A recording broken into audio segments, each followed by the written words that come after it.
कुछ दिन पहले मेरे स्कूल में पीटीएम हुआ जिसमें बच्चों के रिजल्ट्स डिक्लेयर किए गए। उस पीटीएम में कुछ मुझे ऐसे पेरेंट्स मिले जिन्होंने मेरे से बोला कि सर, मेरा बच्चा पढ़ाई तो बहुत करता है लेकिन उसके मार्क्स अच्छे नहीं आते हैं।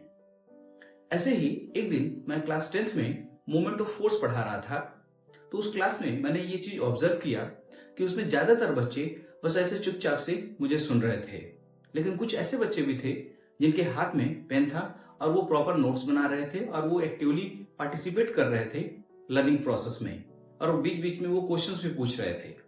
तब मैंने रियलाइज किया कि ऐसा क्यों हो रहा है कि ज्यादातर बच्चे पढ़ाई तो कर रहे हैं लेकिन उनके मार्क्स नहीं आ रहे हैं। एक्चुअली ऐसे बच्चे जो सिर्फ पढ़ते रहते हैं और वीडियोस देखते रहते हैं और उनको लगता है कि वो पढ़ाई कर रहे हैं, एक्चुअली वो पढ़ाई नहीं कर रहे होते हैं, वो पढ़ाई के इल्यूजन में हैं, क्योंकि वो एक पैसिव लर्निंग के मोड में चले गए हैं जो कि उनके लिए काफी कंफर्टेबल होता है। यानी वो अपने कंफर्ट जोन में रह करके टीचर की बात को सुनते रहेंगे या फिर वीडियोस लेक्चर्स देखते रहेंगे। तो इस सिचुएशन में होता क्या है कि जो आपका माइंड है वो एक तरह से एक्टिवली इंगेज्ड नहीं होता है उस प्रोसेस में, इसलिए आपको चीजें जल्दी भूल जाती हैं और आपको समझ में भी नहीं आता है। होता क्या है कि ज्यादातर बच्चे किताब लेते हैं और उसमें अंडरलाइन करना स्टार्ट करते हैं, हाईलाइट करना स्टार्ट करते हैं, लेकिन वो अपने आप से पूछते नहीं कि उन्होंने उससे क्या सीखा, क्या समझा। और यही रीजन है कि आप 2 घंटा, 4 घंटा, 10 घंटा पढ़ने के बावजूद भी आपके अच्छे मार्क्स नहीं आ रहे हैं। तो हमको करना क्या है? हमको एक्टिवली पार्टिसिपेट करना है, यानी एक्टिवली इंगेज करना है पढ़ाई में।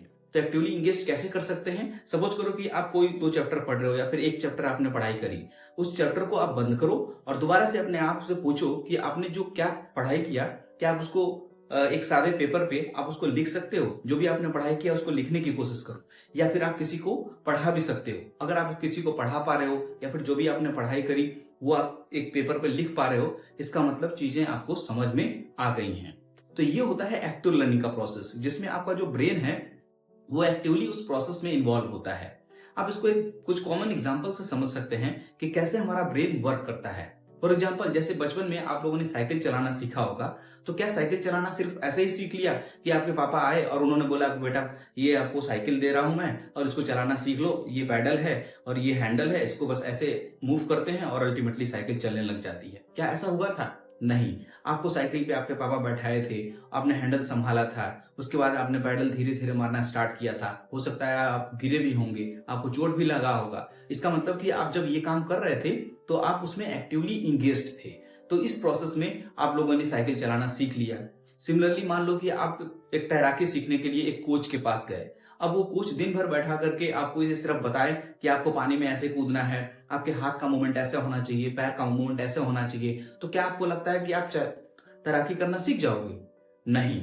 आपको एक्टिवली पानी में कूदना पड़ेगा, आपको जंप करना पड़ेगा। आप हो सकता है कि 1-2 बार डूबोगे भी, लेकिन आपको एक्टिवली उसमें पार्टिसिपेट करना पड़ेगा, तब जाकर के आपको तैराकी आप सीख सकते हो। सिमिलरली मान लो कि आप बड़े हो गए, अब आप बाइक चलाना सीख रहे हो, कार चलाना सीख रहे हो, और कोई सिर्फ बाहर से ये बता रहा है कि इसको हम एक्सेलरेटर बोलते हैं, इसको क्लच बोलते हैं, ये ब्रेक होता है और इसको हम लोग इस तरह से मैनेज करते हैं। तो अगर सिर्फ आपको सिर्फ थियोरेटिकल नॉलेज दिया जाए और बाहर से नॉलेज दिया जाए, तो क्या लगता है कि आप कार या बाइक चलाना सीख लोगे?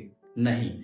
आप अगर इस बात को आप समझ गए हो तो आपको ये बात समझना पड़ेगा कि जैसे हमारा दिमाग है वो एक्टिव पार्टिसिपेशन में ज्यादा वर्क करता है, तो इसीलिए जब आप पढ़ाई कर रहे हो तो उसमें एक्टिवली इंगेज्ड हो। आप हो सकता है थोड़ा ये अनकंफर्टेबल होगा, लेकिन ये लॉन्ग टर्म में आपको काफी बेनिफिट देने वाला है। तो इसलिए आप जब भी पढ़ाई करो, कोशिश करो आप उसमें एक्टिवली इंगेज्ड रहो। टीचर की बात सिर्फ सुनो नहीं, उसको समझने की कोशिश करो, और जब टीचर ने पढ़ाना बंद कर दिया, कोशिश करो उसको दूसरों को पढ़ाने का या फिर एक व्हाइट शीट के ऊपर उसको लिखने का। अगर आप उसको लिख पा रहे हो, रिप्रोड्यूस कर पा रहे हो, इसका मतलब चीजें आपको समझ में आ रही हैं और 100% आपको रिजल्ट आगे आने वाले दिनों में बेहतर दिखाई देगा।